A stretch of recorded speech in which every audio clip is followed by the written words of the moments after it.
Bismillahirrahmanirrahim. Assalamualaikum warahmatullahi wabarakatuh. Alhamdulillahi ala ihsani wa syukru lahu ala taufiqihi wa amtinani. Asyhadu an la ilaha illallah wahdahu la syarika lahu ta'ziman li sya'nih. Wa asyhadu anna Muhammadan abduhu wa rasuluhu ila ridwanih. Allahumma shalli alaihi wa ala alihi wa ashabihi wa ikhwani. Hadirin hadirat yang dirahmati Allah Subhanahu wa taala, insyaallah pada kesempatan siang hari ini kita akan menyampaikan secara singkat tentang kisah Al-Isra wal Mi'raj yang dialami oleh Rasulullah sallallahu alaihi wasallam. Ini salah satu dari rangkaian sirah Nabi yang sangat terkenal kisahnya, dan hendaknya kita berusaha untuk mempelajari rangkaian kisah-kisah tentang sirah Nabi sallallahu alaihi wasallam.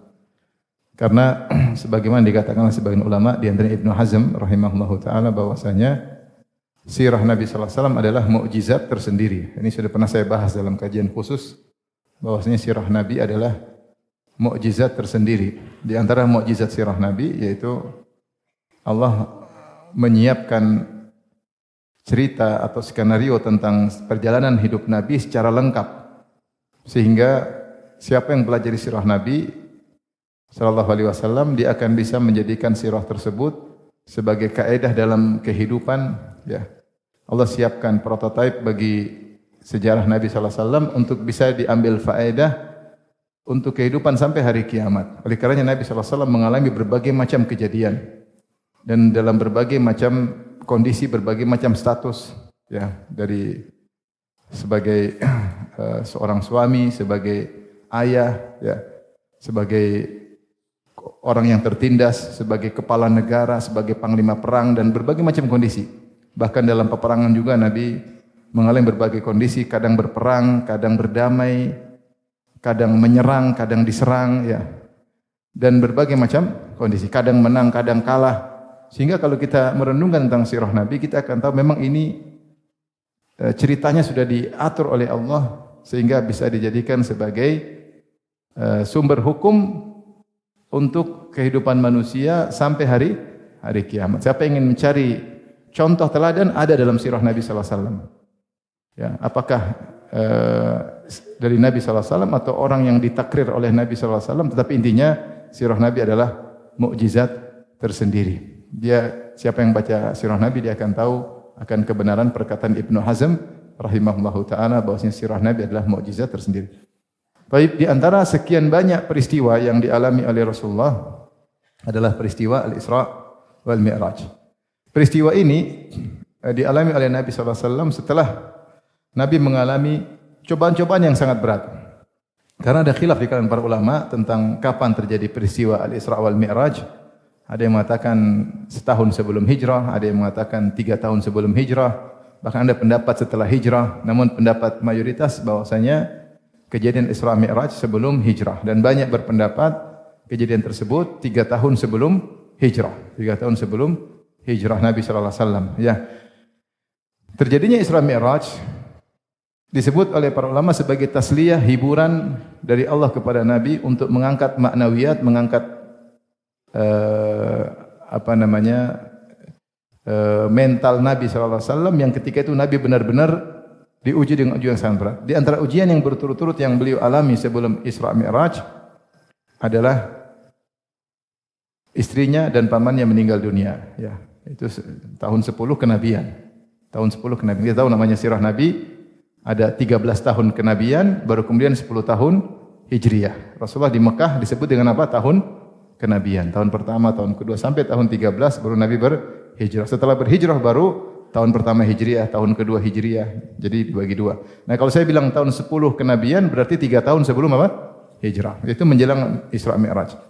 Maka ada kesedihan yang dialami oleh Nabi sallallahu alaihi wasallam, yaitu wafatnya istrinya dan pamannya dalam 1 tahun, dalam waktu yang berdekatan. Sehingga banyak ulama menamakan dengan Amul Huzni. Ini tidak datang dalam sunnah tapi dinamakan oleh para ulama untuk membuat kita merasakan pilunya hati Nabi di tahun tersebut, sehingga mereka namakan dengan Amul Huzni.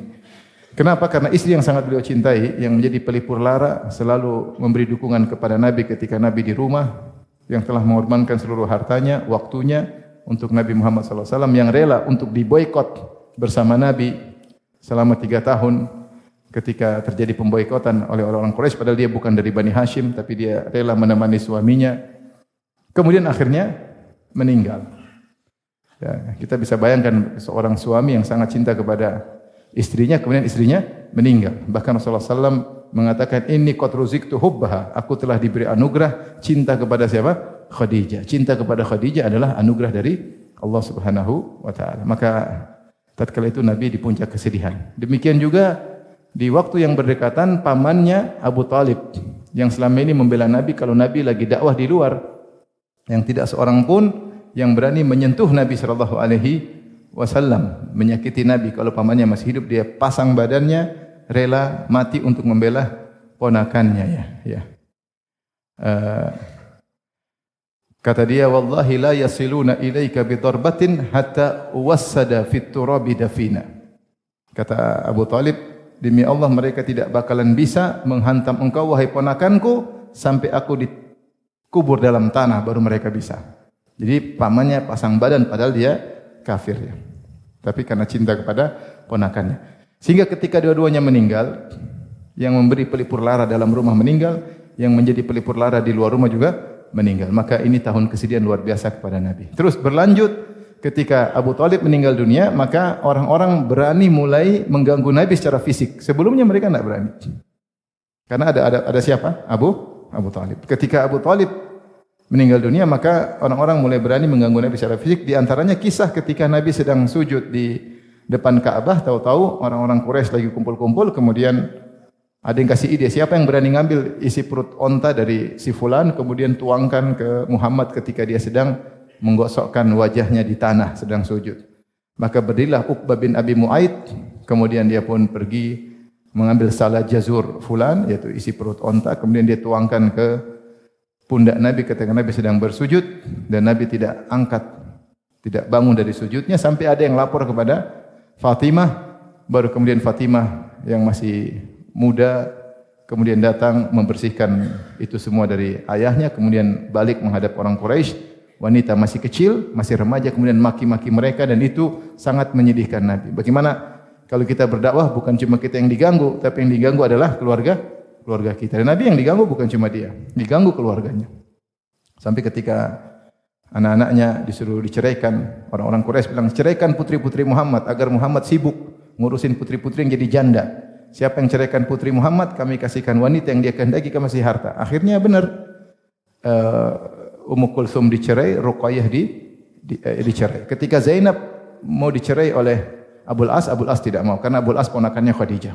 Tapi intinya Rasulullah diganggu, di antaranya putrinya yang sangat dia cintai harus berhadapan langsung dengan orang Quraisy, maki-maki mereka tertawa terbahak-bahak ketika lihat ayahnya sedang diganggu, ditaruh kotoran sehingga Nabi tidak bergeming, sampai akhirnya setelah dibersihkan baru kemudian Nabi angkat kepalanya, kemudian Rasulullah berdoa di depan Ka'bah. Kata Rasulullah SAW, Allahumma alaika bi Quraisy, ya Allah binasakanlah Quraisy. Allahumma alaika bi Abi Jahal. Maka sebut satu-satu, Allah binasakan si Abu Jahal, Uqbah bin Abi Mu'aid, si fulan.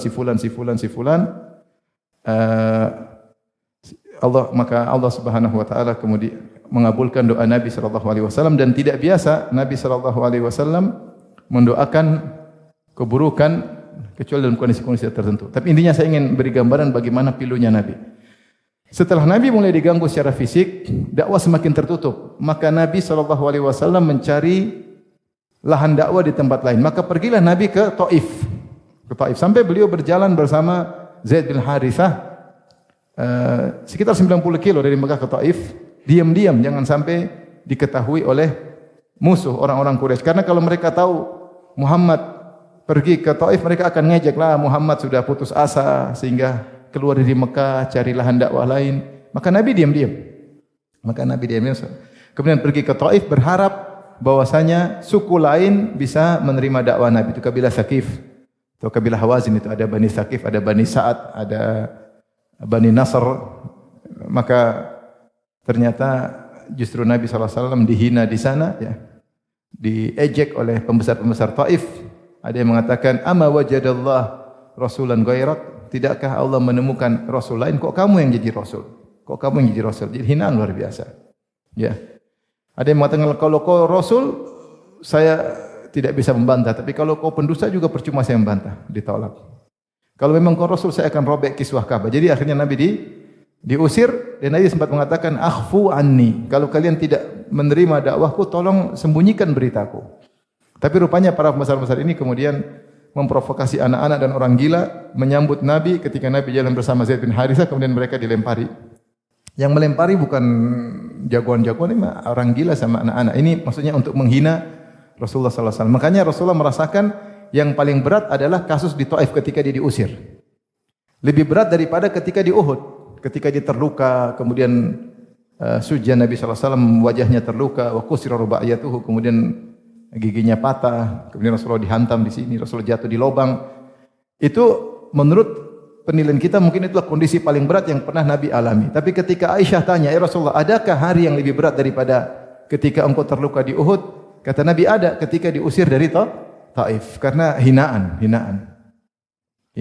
kemudian perlakuan yang dalam rangka menghina Nabi sallallahu alaihi wasallam. Intinya sampai Nabi akhirnya meninggalkan Taif, kemudian dia berdoa dengan doa yang masyhur, Allahumma inni ashku ilaika dha'fa quwwati wa qillata hilati wa hawani 'alan nas. Ya Allah, aku mengeluhkan kepadamu tentang lemahnya diriku, tidak kuasanya kekuatanku dan hinaku di hadapan manusia.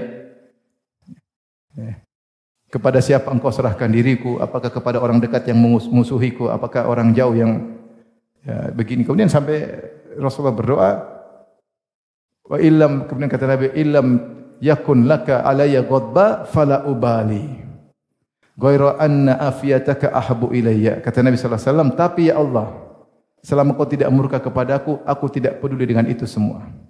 Yang penting engkau tidak murka kepadaku. Hanya saja aku minta afiah darimu. Ini doa yang masyhur, ya.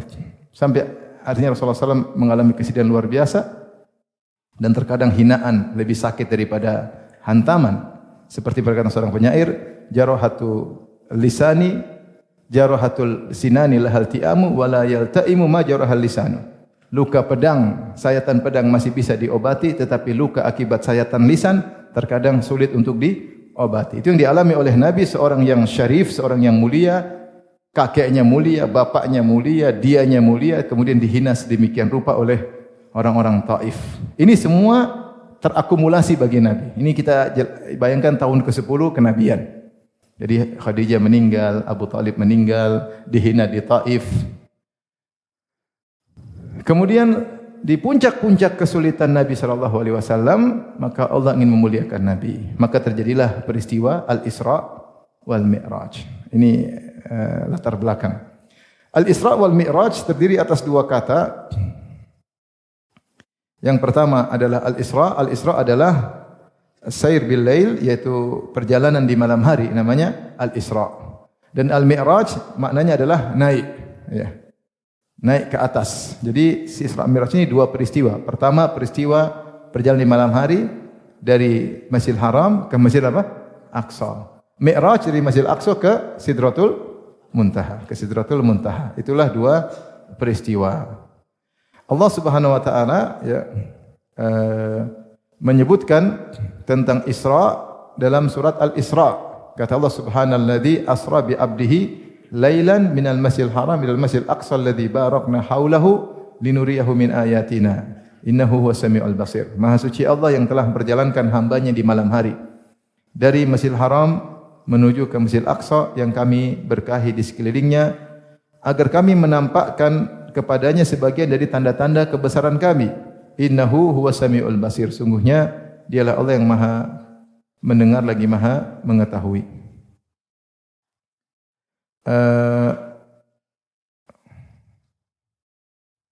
Itu adalah Al-Isra.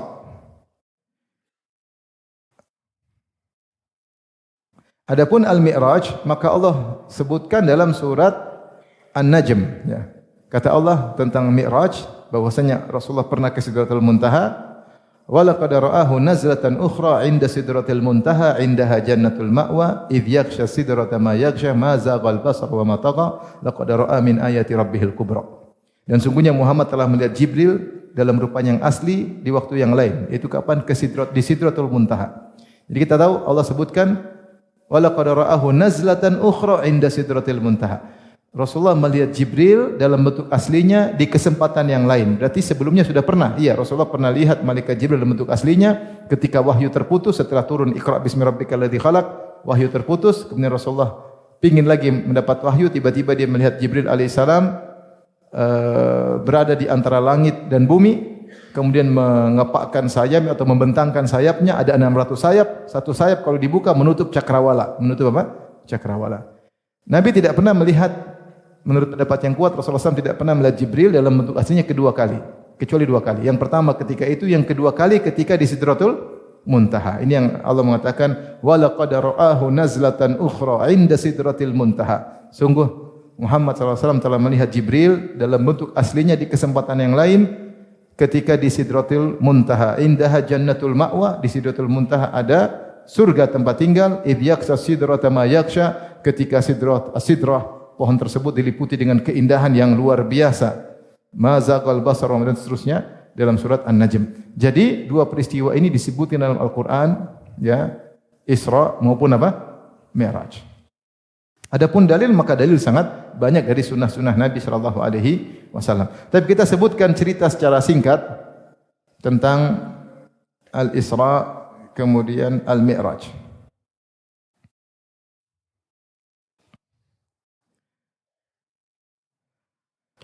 Maka datang dalam sebagian lafal hadis, ya, dalam Bukhari dan Muslim dari Anas bin Malik, ini lafal dari Bukhari,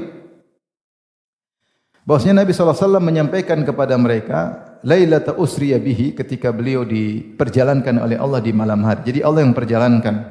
Kata Nabi SAW, baina ana fil hatim, ketika aku sedang di hatim. Ada yang mengatakan hatim maksudnya adalah Hijr. Hijr. Rasulullah sedang di Hijr, yaitu sedang di Masjidil Haram, ya. Adapun Hijr disebut Hijr Ismail, ini penamaan yang salah. Hijr itu artinya batasan, karena Ka'bah dahulu sampai ke situ, disebut Hijr, pembatasan. Adapun penamaan Hijr Ismail disebut karena Ismail dikubur di situ, semua riwayat tidak benar. Tapi ketika Rasulullah SAW sedang di Ka'bah, wa rubbama qala fil Hijr, dalam sebagian riwayat dikatakan fil Hijr muttaji'an, sedang dalam kondisi berbaring, kata Nabi, id atani atin, tiba-tiba datang orang yang datang kepada Nabi. Kemudian fasyaqqa ma baina hadhi ila hadhihi, kemudian orang tersebut atau malaikat tersebut membelah dari sini sampai ke sini, yaitu dada Nabi sallallahu alaihi wasallam. Disebut min thugrati nahrihi ila sya'ratihi, yaitu dari sini sampai ke bawah. Jadi ke bawah sampai ke arah pusar, dibelah oleh malaikat.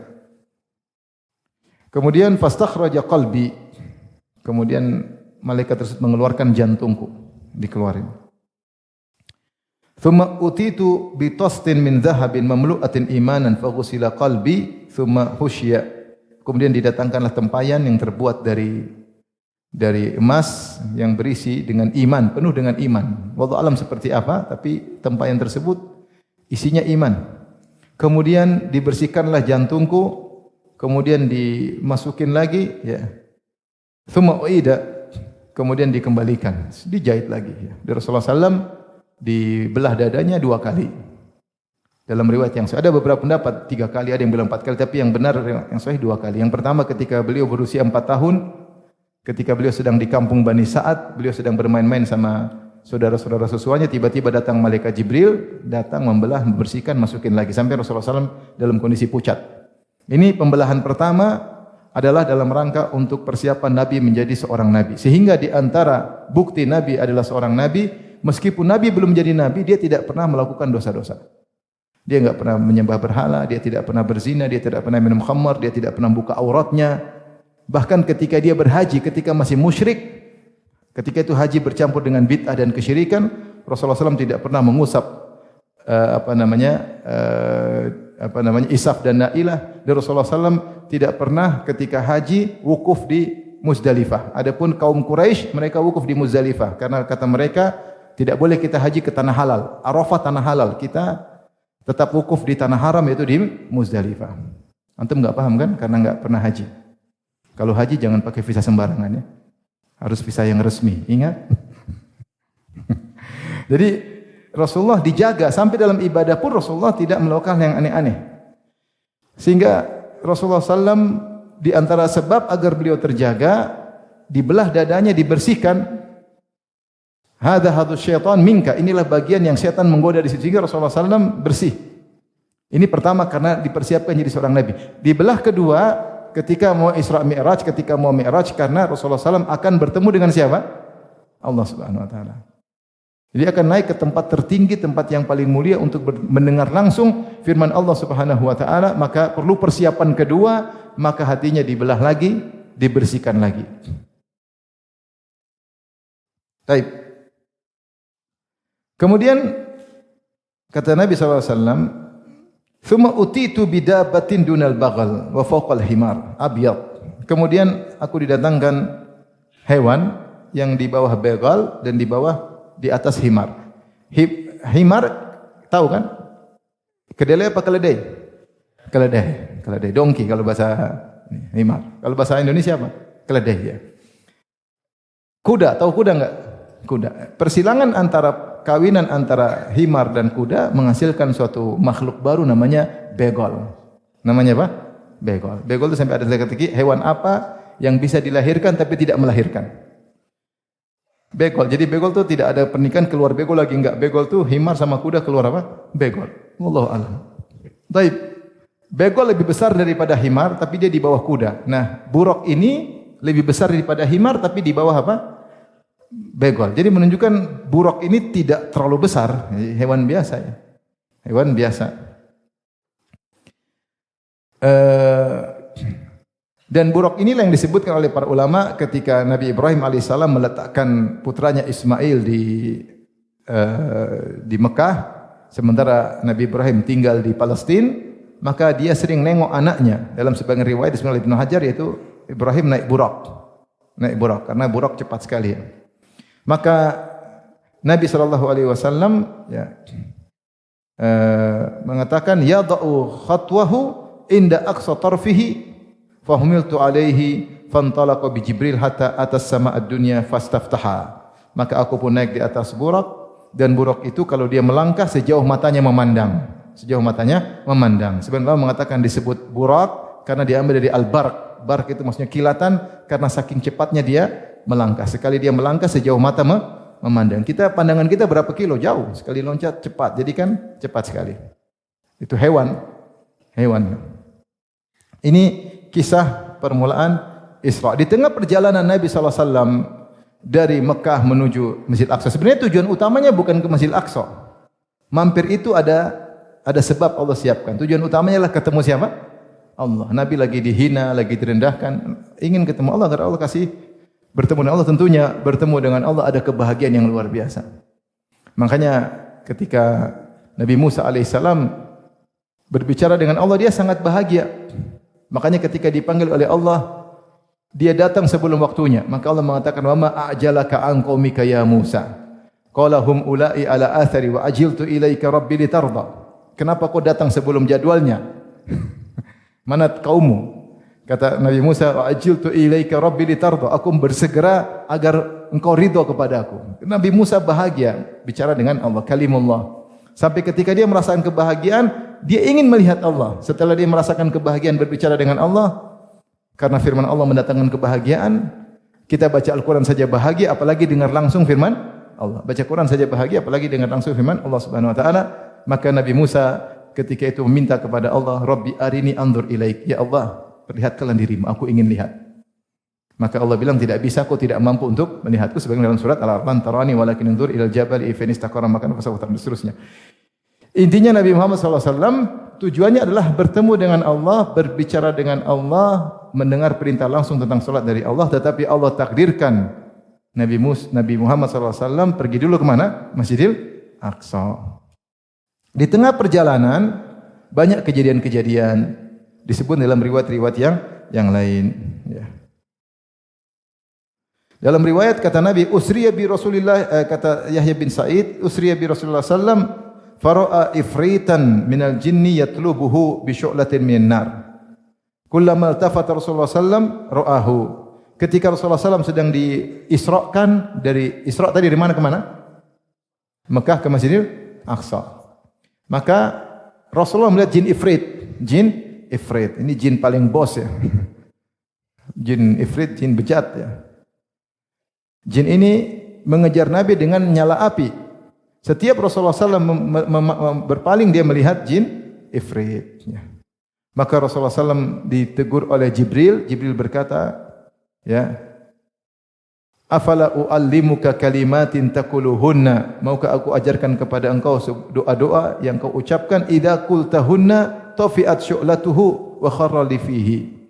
Kalau kau baca doa tersebut maka nyala apinya akan padam dan dia akan tersungkur jatuh di mulutnya. Rasulullah menjawab tentu. Maka Jibril pun mengajarkan doa a'udzu bi wajhil karim wa bi kalimatillahi tammatil lati la yujawizuhunna barrun wala fajur dan seterusnya doa. Jadi Rasulullah baca doa tersebut.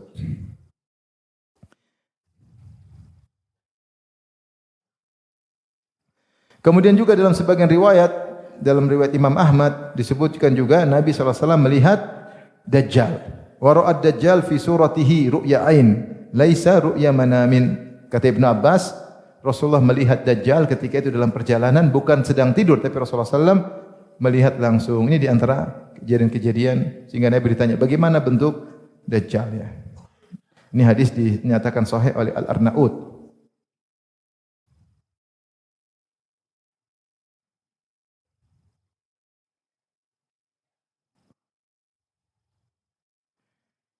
Kemudian di antara kejadian Rasulullah SAW ketika sedang berjalan dari Mekah menuju Baitul Maqdis, atat alayya raihatun thayyibah, tiba-tiba aku mencium aroma yang sangat wangi. Hadis Ibnu Abbas, kata Nabi, aku mencium aroma yang sangat wangi. Aku berkata, ya Jibril, bawa apa aroma wangi ini? Maka Jibril berkata, hadhihi raihatu masyitati ibnati Fir'aun. Ini adalah aroma wangi dari masyitah, yaitu penyisir rambut putri Fir'aun dan penyisir rambut anak-anak Fir'aun wa auladiha. Dan anak-anak dari Masyitah, anak-anak dari Masyitah. Jadi aroma Masyitah dan anak-anaknya. Dan Masyitah ini kerjanya tukang sisir, putrinya siapa? Fir'aun. Aku bertanya, apa gerangan dirinya? Ya. Kata Jibril, tatkala dia sedang menyisir rambut putri Fir'aun, tiba-tiba sisir tersebut jatuh dari tangannya, maka dia berkata bismillah. Maka putrinya bertanya, Fir'aun abi, itu abi, bismillah, Allah itu ayahku. Yang tadi pas jatuh kau sebut bismillah dengan nama Allah, Allah itu maksudnya ayahku Fir'aun. Kata Masyitah, tidak, tetapi Rabbku dan Rabb bapakmu, yaitu Allah. Maka putrinya berkata, aku akan kabarkan ayahku tentang hal ini. Kata Masyitah, silakan. Maka putrinya pun mengabarkan kepada Fir'aun. Akhirnya Fir'aun panggil Masyitah. Kemudian dia bertanya, ya fulana. Masyitah itu bukan nama ya. Masyitah itu maksudnya tukang sisir apa? Putri Fir'aun. Indonesia ada yang anaknya dikasih nama siapa? Masyitah. Masyitah itu artinya tukang sisir ya. Penyisir ya. Jadi jangan dikira namanya siapa? Masyitah.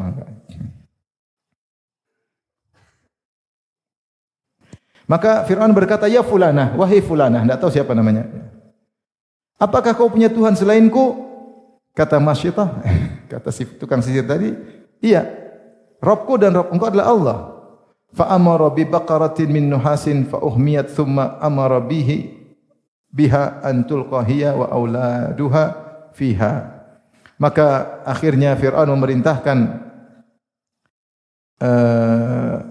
sebuah wadah yang terbuat dari tembaga, kemudian dipanaskan, diisi minyak. Kemudian Fir'aun memerintahkan agar wanita ini dan anak-anaknya dilemparkan ke dalam minyak tersebut yang sangat panas. Maka wanita ini yang Masyitah tadi dia berkata, innali ilaika hajah, saya punya keperluan wahai Fir'aun. Kata Fir'aun, apa keperluanmu? Kata Masyitah, aku ingin antajma idhami wa idhama waladi fi thawbin wahid. Aku ingin kau kumpulkan tulang-tulangku dan tulang-tulang putra-putraku dalam satu kain. Kemudian kau kuburkan. Maka kata Fir'aun, saya akan lakukan. Maka Fir'aun menyuruh anak-anaknya dulu dibunuh. Ya. Agar siapa tahu Masyitah mundur ya.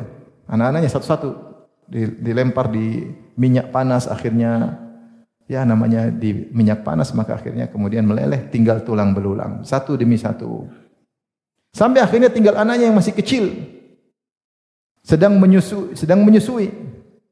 Maka ka'annaha taqa'asat min ajlihi. Maka ibu tadi, Masyitah ini tadi dia jadi seakan-akan agak mundur gara-gara kasihan sama anaknya masih kecil. Yang lain yang gede-gede, sudah gede-gede dibunuh enggak ada masalah.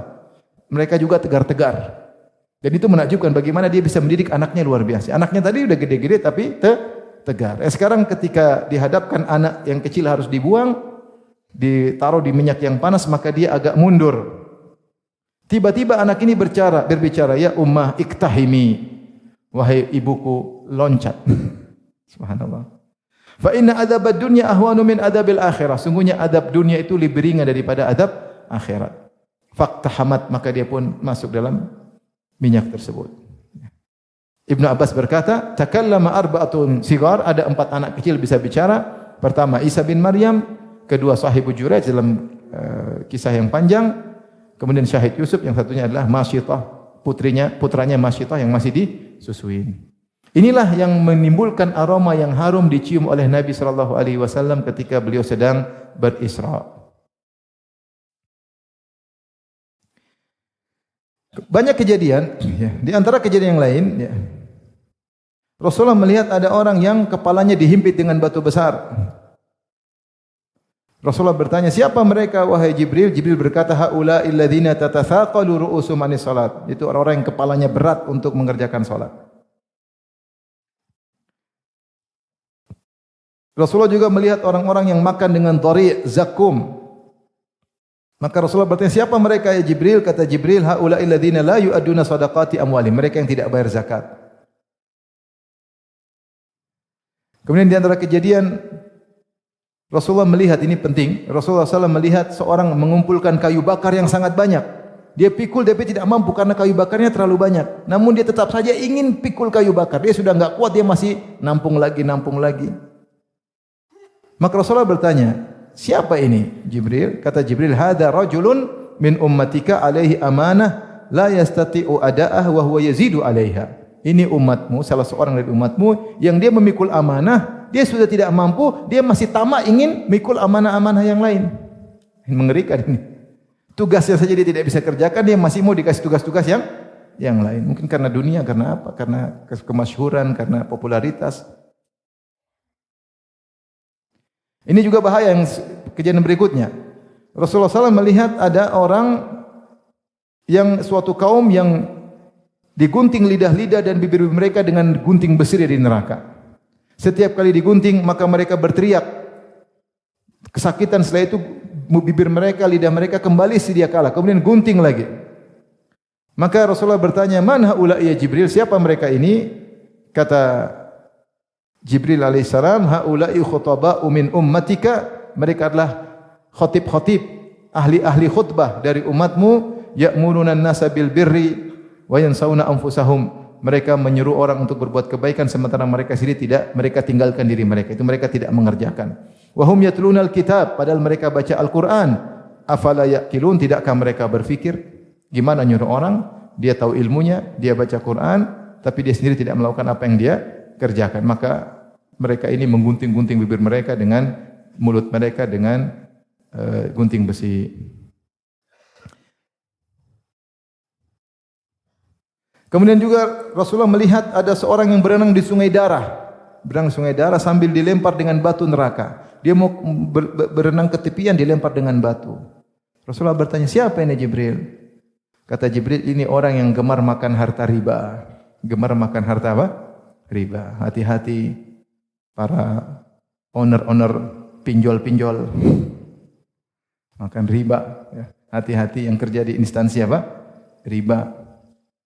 Hati-hati, dosa besar. Kemudian di antara kejadian menarik, Rasulullah mengatakan, marartu ala Musa lailata usriya bi indal kathibil ahmar wa huwa qa'imun yusalli fi qabrihi. Aku melewati Musa pada malam aku diisrakan di samping Bukit Merah, itu di kuburan Nabi Musa, dan beliau sedang salat dalam kuburnya. Nabi Musa sedang apa? Salat. Dia berlezat-lezat dengan salat dalam kuburnya. Ini kejadian apa? Isra. Ada peristiwa-peristiwa tapi hadisnya dhaif, dan ada hadis-hadis yang sahih tadi yang saya sebutkan. Kemudian setelah itu sampai di Baitul Maqdis, baru Rasulullah SAW kemudian naik ke Sidratul Muntaha yang Allah sebutkan tadi dalam ayat dalam surat An-Najm.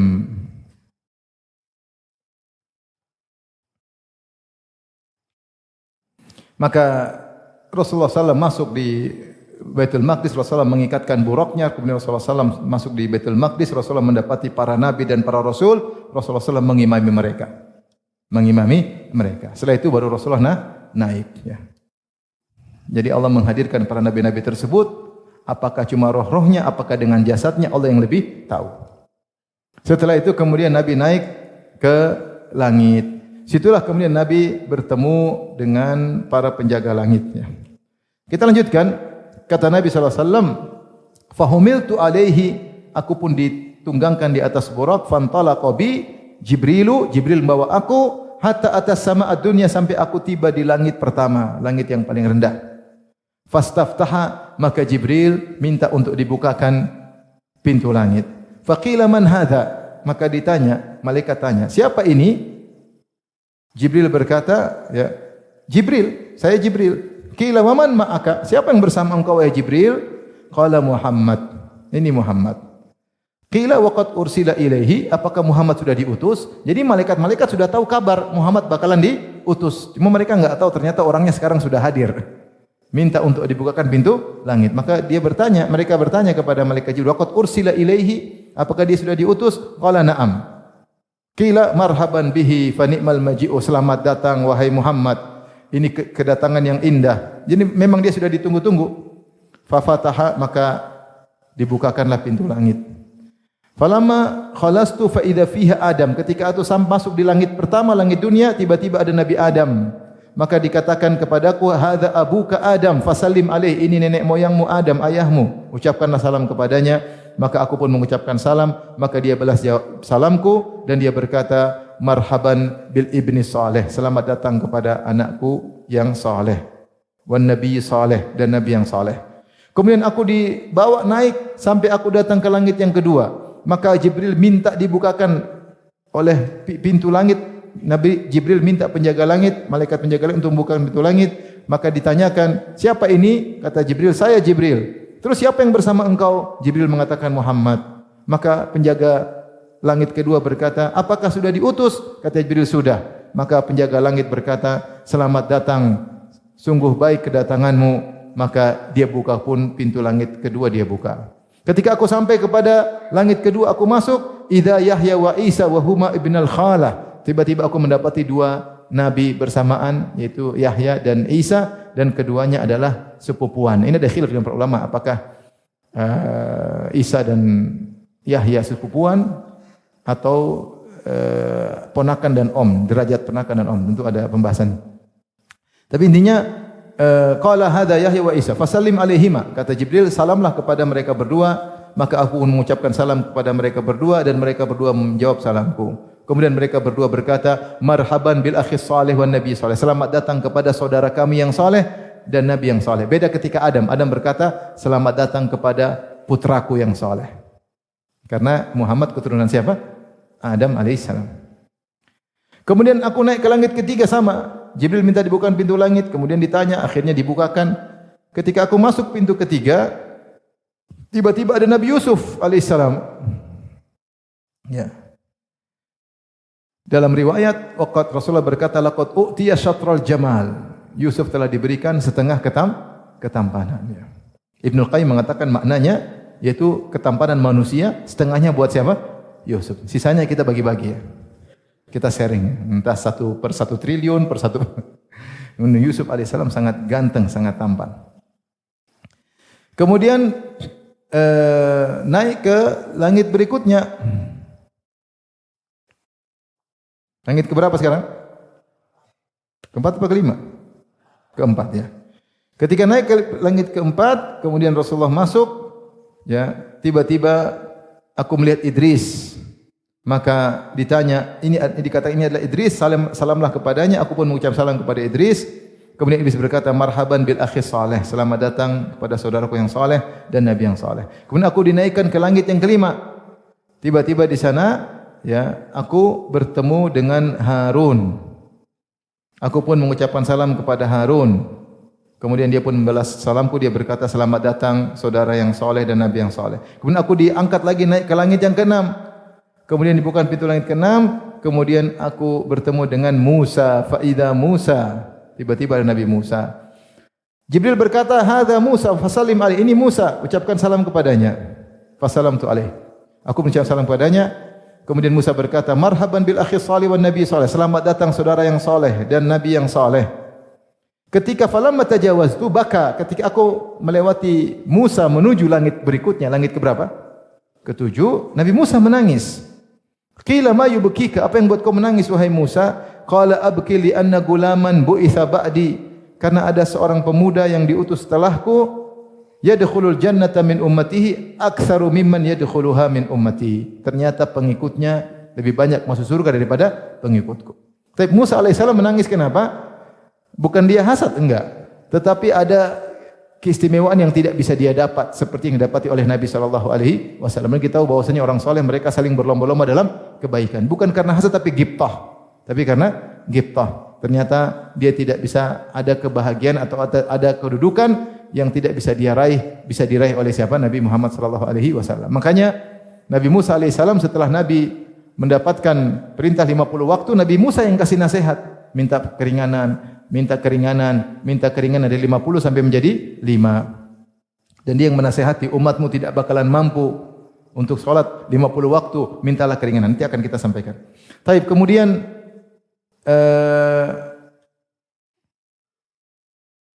aku pun naik lagi ke langit yang ketujuh. Maka dibawakan tiba-tiba di sana aku mendapati Ibrahim. Maka Jibril berkata, "Hadza abuka." Ini adalah ayahmu, sama seperti Adam. Jadi Rasulullah SAW keturunan Ibrahim sekaligus keturunan siapa? Adam. Fasalim alaih, ucapkan salam kepada bapakmu. Qala fasalamtu alaih, aku ucapkan salam dan Ibrahim balas salamku. Kemudian dia berkata, marhaban bibni saleh, selamat datang anakku yang saleh, itu cucuku yang saleh, wan nabi saleh, anak yang saleh. Thumma rufi'at ilayya sidratul muntaha.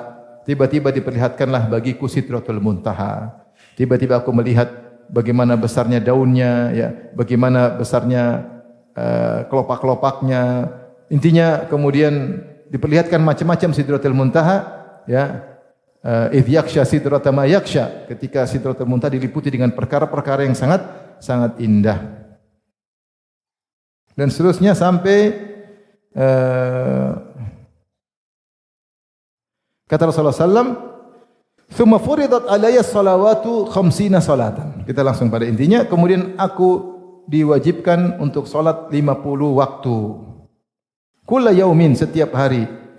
Faraja'tu, Rasulullah terima, Allah kasih 50 waktu, Rasulullah terima, Rasulullah turun.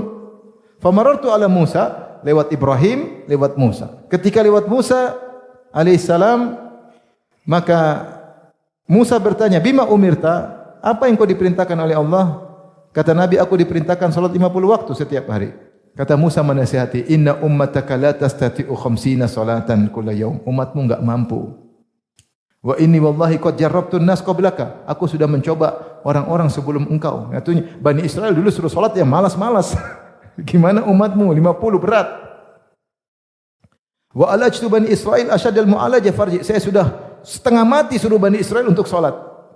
Berarti Bani Israel dulu salat atau tidak? Salat. Dulu salat mereka ada ruku, ada sujud. Cuma sekarang berubah. Kata Allah, "Fakhalafa min ba'dihim khalfun adha'us salat wa taba'u syahwat." Maka setelah itu muncul generasi yang menyia-nyiakan salat dan mengikuti hawa nafsu. Padahal dulu Bani Israel, Nasara, Yahudi semuanya salat ada ruku dan sujudnya, tapi kemudian hilang. Kata Musa, "Saya sudah coba, umatku tidak bisa, setengah mati saya suruh mereka salat." Farji ila rabbik, kembalilah kepada Rabbmu, kembalilah kepada Rabbmu, yaitu dari langit ke-6 naik lagi ke langit ke-7 ke Sidratul Muntaha. Ya. Fas'alhu takhfif, mintalah keringanan untuk umatmu. Aku pun balik, maka Allah pun meringankan 10. Jadi tinggal berapa? 40. Aku balik lagi ketemu Musa, Musa tanya lagi, 40? Enggak mampu. Kembali lagi. Aku balik lagi, dikurangkan jadi 10 lagi. Jadi berapa sekarang? 30. Balik lagi Musa tanya lagi, berapa? 30. Umatmu tidak mampu. Irji ila rabbik fas'al minhu takhfif. Kembalilah kepada Tuhanmu, minta keringanan. Aku kembali lagi, akhirnya tinggal 10. Ketemu Musa, berapa? 10, enggak mampu, minta keringanan. Balik lagi. Akhirnya tinggal 5. Ketika sudah 5 aku turun ke Musa, Musa bertanya, berapa? Kata Nabi Muhammad, 5. Kata Nabi Musa dengan penuh kasih sayang, inna ummataka la tastati'u khamsa salawat. Umatmu tidak mampu salat 5 waktu sehari semalam. Wa inni qad jarrabtun nas qablak. Aku sudah pernah coba orang-orang sebelum umatmu. Wa alajtu bani Israil asyaddal mu'alajah. Saya sudah kalau nyuruh Bani Israel salat susahnya kayak apa? Kembalilah kepada Tuhanmu untuk minta keringanan untuk umatmu. Apa kata Nabi sallallahu alaihi wasallam? Sa'altu rabbi hatta stahyaitu. Saya sudah minta terus sampai saya malu. Walakinni arda wa usallim, tapi saya pasrah dan saya ridha. Ketika aku melewati Musa, nada munadin, maka ada suara berteriak, yaitu Allah berkata, amdaitu faridati wa khaffaftu an ibadi. Maka aku telah menetapkan kewajibanku itu 50 waktu dan aku telah meringankan bagi hamba-hambaku. Dalam sebagian riwayat, hiya khams wa hiya khamsun. Dia 5 waktu tapi pahalanya seperti 50 waktu. Subhanallah. Kemudian Nabi pun setelah itu turun dari langit, kemudian pulang menuju ke mana? Ke Mekah. Rasulullah sampai sebelum subuh. Datang dalam sebagian riwayat, ya.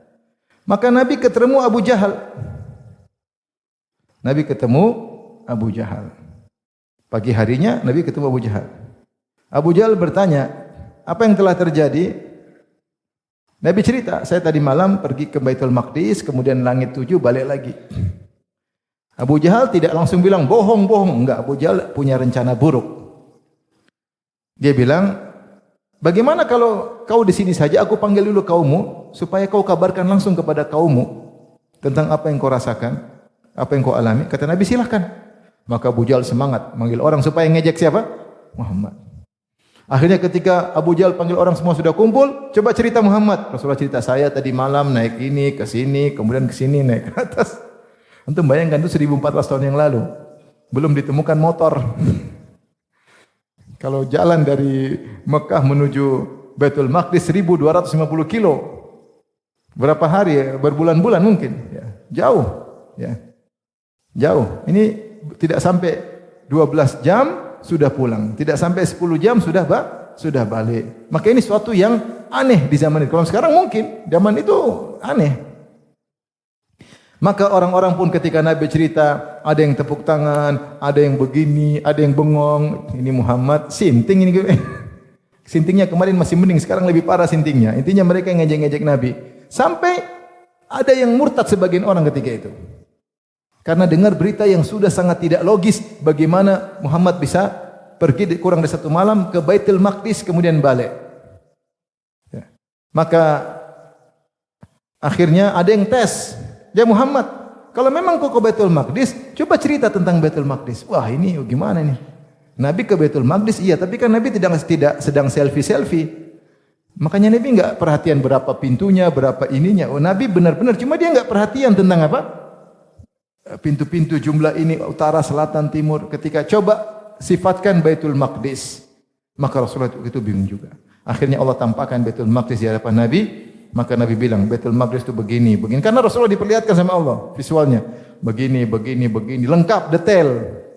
Kata orang ini, adapun cerita Muhammad tentang Baitul Maqdis benar 100%, tapi yang lainnya bohong 100%. Subhanallah. Akhirnya orang-orang datang ke Abu Bakar, ngejek. Abu Bakar, Muhammad ini bagaimana? Dia bilang begini. Kata Abu Bakar, apakah dia telah menyampaikan demikian? Iya. Dia bilang pergi ke Baitul Maqdis belum 1 malam sudah balik.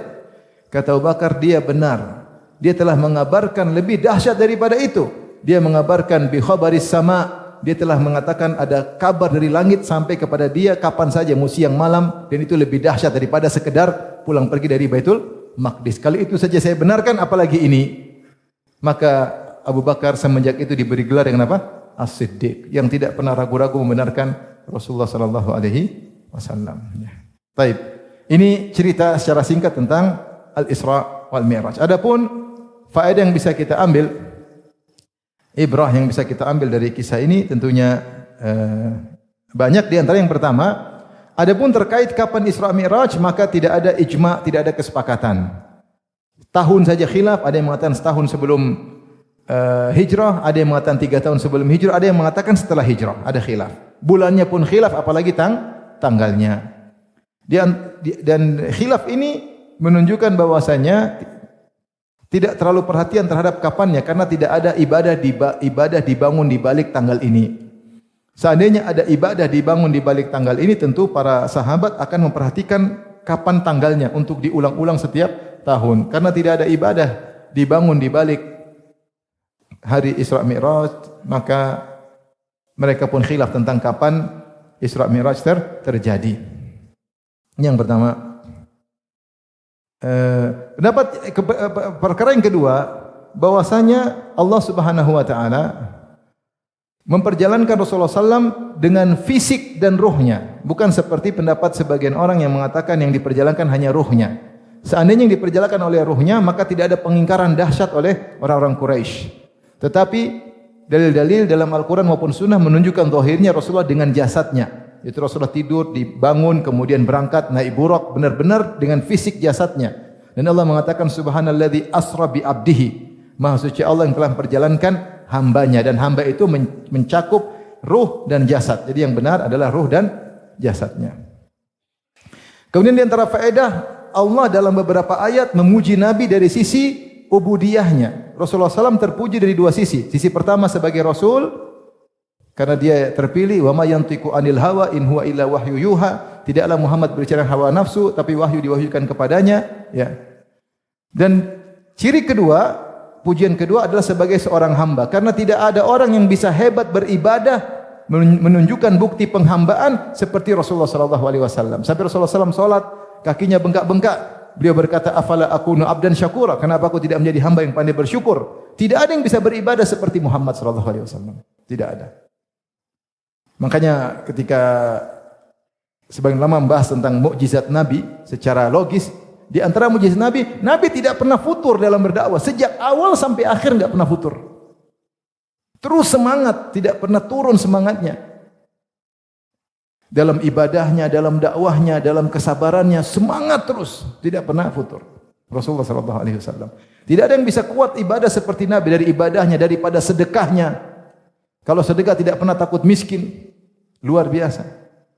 Sampai ketika Nabi bagi-bagi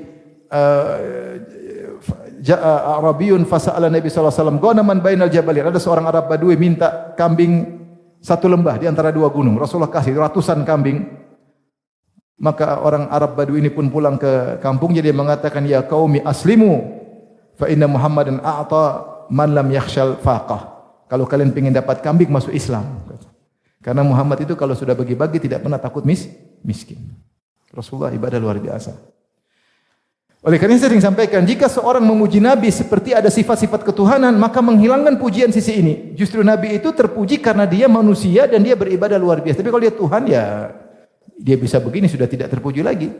Dia ada sisi ibadahnya. Dan dalam kondisi-kondisi genting, justru Allah menunjukkan tentang ibadahnya. Kata Allah seperti dalam surat ini, subhanalladzi asra bi abdihi, maha suci Allah yang telah memperjalankan hambanya. Nabi tidak berkata, Allah tidak berkata, maha suci Allah yang memperjalankan Rasulnya, enggak, tapi hambanya. Karena ini kondisi genting, disitulah kemuliaan Nabi. Demikian juga ketika ayat tantangan, ya, wa in kuntum fi raibim mimma nazzalna ala abdina, jika kalian ragu tentang apa yang kami turunkan kepada hamba kami, itu Al-Quran. Tabarakalladzi nazzala al-furqana ala abdihi liyakuna lil alamin nadhira. Allah membanggakan Nabi sebagai seorang hamba. Ya. Oleh karenanya ketika Allah memuji ibadur rahman, Allah mengatakan wa ibadur rahmanil ladzina yamshuna 'alal ardi hauna. Jadi tidak ada yang bisa beribadah dengan ubudiyah yang sempurna seperti siapa? Rasulullah sallallahu alaihi wasallam. Maka jangan kita angkat derajat Nabi seperti derajat Tuhan. Justru itu merendahkan Nabi. Nabi terpuji dua sisi, sebagai Rasul, sebagai hamba, dia diuji-uji oleh Allah namun dia lolos. Makanya Allah mengatakan innama abtalika wa abtalibika. Sungguhnya aku menguji engkau wahai Muhammad dan aku menjadikan engkau sebagai bahan ujian. Baik. Berikutnya di antara faedah yang bisa kita ambil, Allah mempersiapkan Nabi untuk Mi'raj, maka Allah membelah dadanya, dibersihkan. Sebagian orang mengatakan tidak masuk akal, gimana jantung dikeluarin kemudian dirobek masukin lagi pasti matilah. Ya, ini namanya juga mukjizat. Namanya juga apa? Mukjizat. Mukjizat yang keluar yang tidak biasanya namanya mukjizat, khawariqul adah. Sebagaimana Nabi Isa lahir tanpa bapak juga mukjizat. Secara kebiasaan tidak mungkin. Tetapi sekarang ternyata ada orang sakit jantung, jantungnya dikeluarin, pasang jantung palsu, pompa sendiri, jantungnya diperbaiki. Sekarang ada seperti itu. Kalau dulu tidak masuk akal, sekarang bisa. Orang di black, jantungnya dilepas, ganti jantung lain, jantungnya diperbaiki, mungkin dipasang baterainya. Sekarang jantung bisa pasang baterai. Nggak tahu ngecasnya di mana. Ada kawan kita dia pilot, kemudian dia nggak jadi pilot lagi. Kenapa? Jantungnya lemah. Kalau mau jadi pilot lagi harus pasang baterai. Akhirnya dia pilih untuk pensiun. Nah, jadi jantung bisa pasang baterai, bukan HP antum aja pasang baterai. Jadi maksudnya jantung bisa dilepas itu zaman dulu mungkin aneh, sekarang mungkin.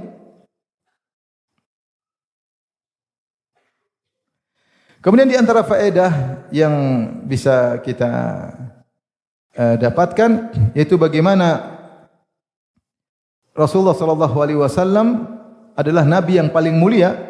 Di antara buktinya Rasulullah SAW pergi ke Baitul Maqdis, beliau jadi imam. Ini isyarat. Kemudian ketika beliau naik, Allah hadirkan beberapa nabi, tapi nabi melampaui mereka semua.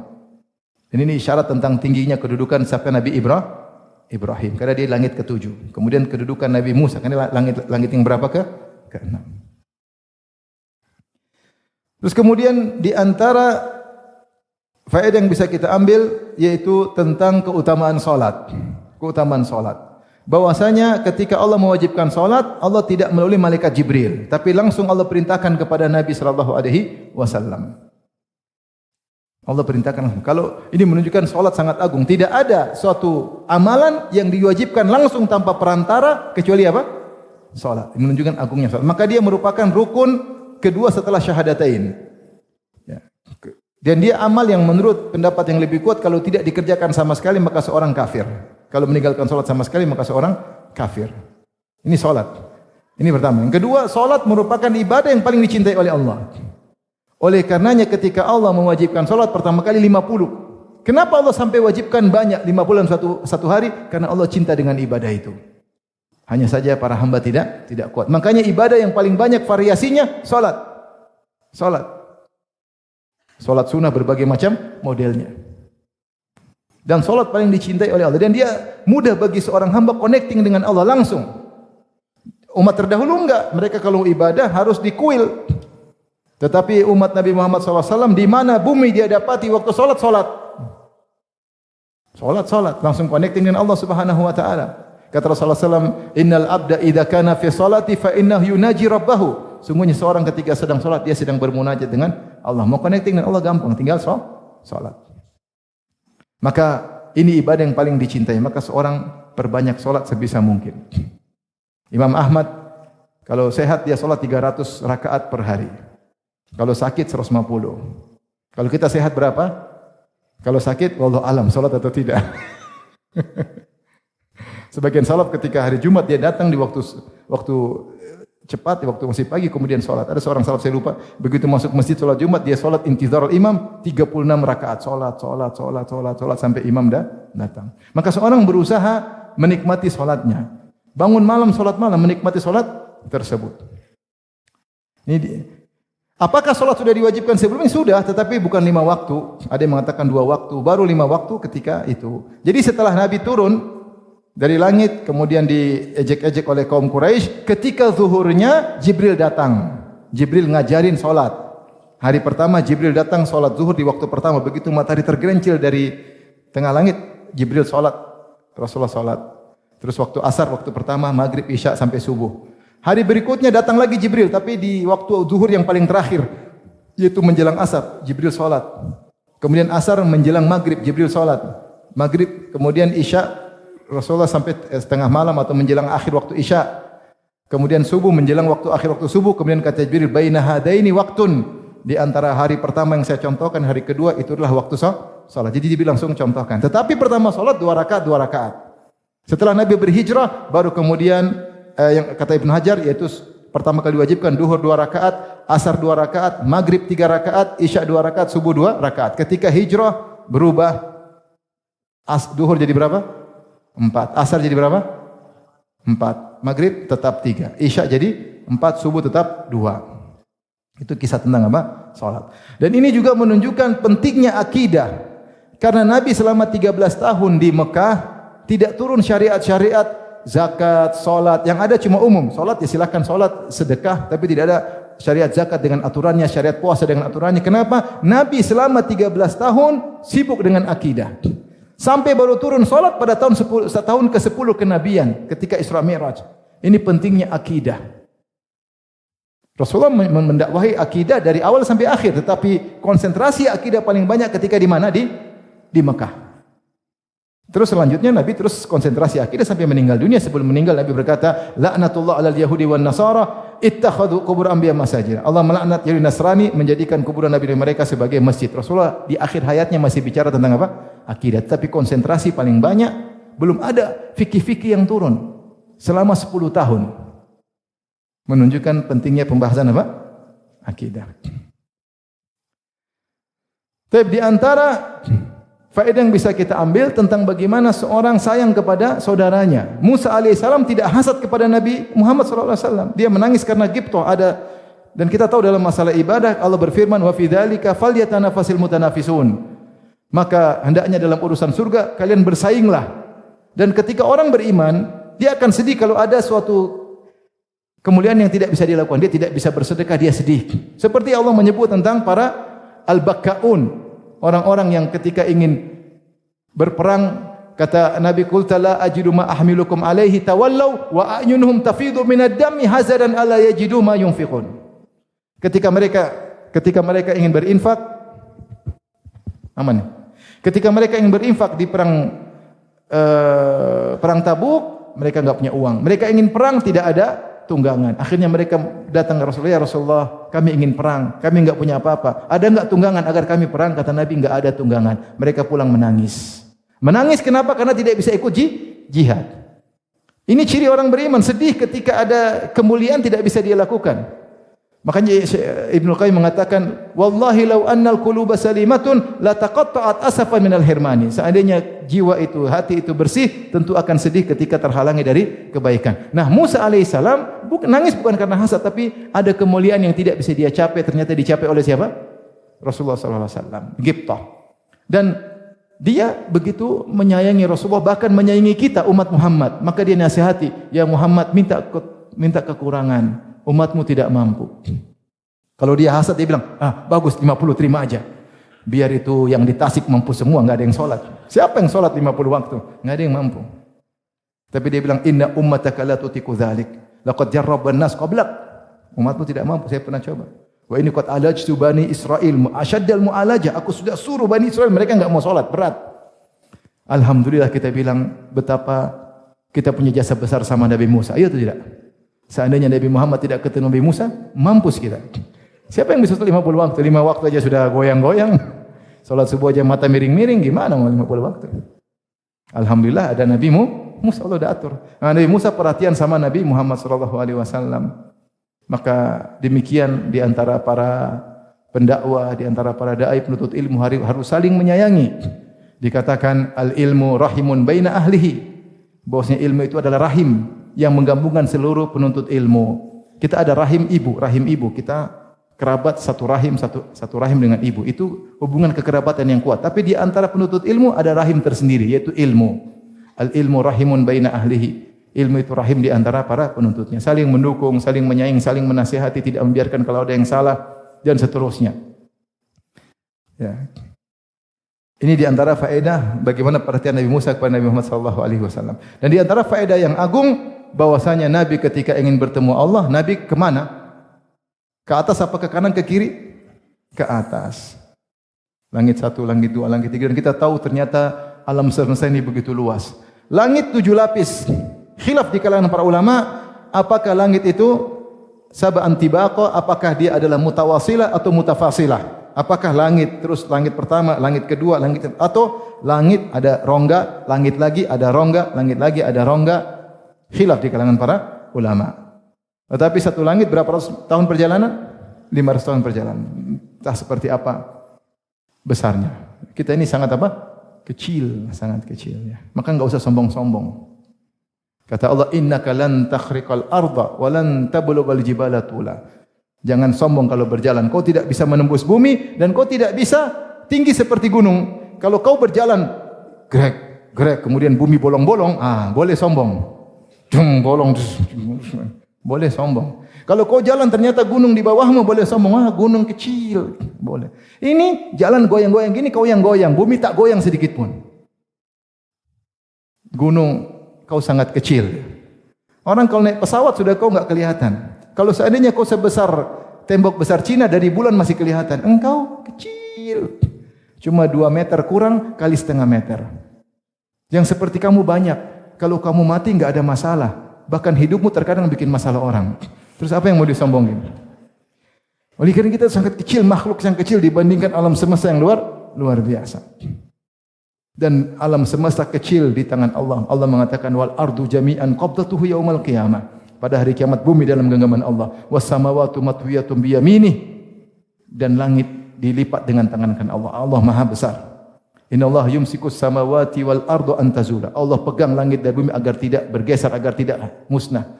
Wala ya'udu hifdhuhuma. Tidak susah bagi Allah untuk mengurusi langit dan bumi. Allah Maha besar. Kita ini kecil.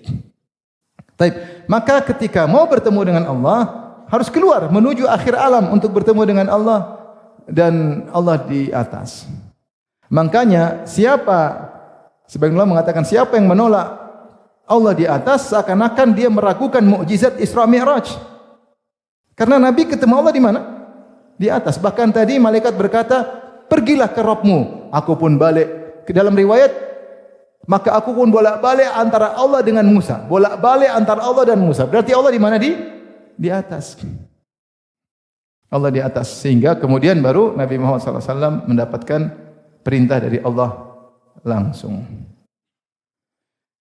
Demikian ikhwan dan akhwat yang Allah Subhanahu wa taala, beberapa faedah yang bisa kita ambil dari kisah Isra dan Mi'raj.